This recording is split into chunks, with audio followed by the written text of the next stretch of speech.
Hinawa kanyang kalis, muli kanyang pinasalamatan, iniabot niya asang sila'y muling mabubuhay. Gayon din ang lahat ng mga pumanaw. Kaawa mo sila't patuloyin sa iyong kaliwanagan.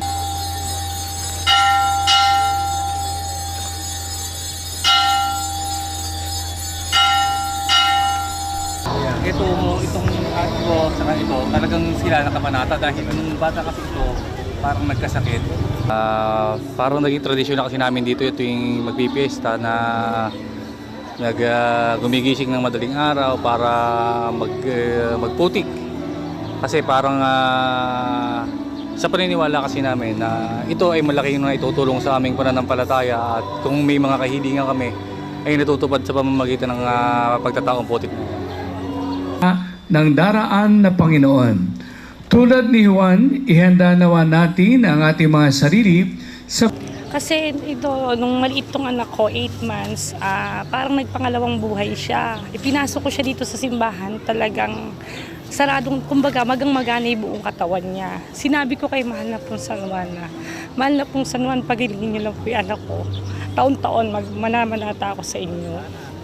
Kaya mula noon, pang 10 taon ko nang ginagawa ngayon to.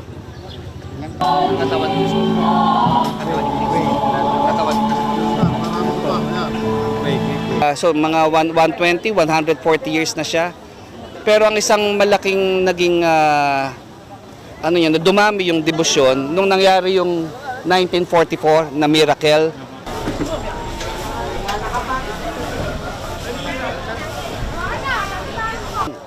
Tarik na tarik yung araw, biglang umulan na malakas, Sabi nung Japanese commander doon kay Tibera Cruz, yung nasa gitna, siya Teniente del Barrio nun. Sabi niya, magpasalamat kayo sa Diyos niyo, niligtas kayo.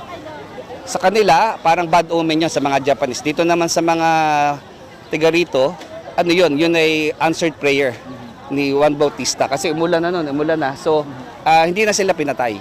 At tinalikuran na sila, hindi na sila. At mula noon, dumami yung nagdidebosyon. Marami yung namamanata. Jelajahi cara baru mendapatkan informasi. Download Metro TV Extend sekarang.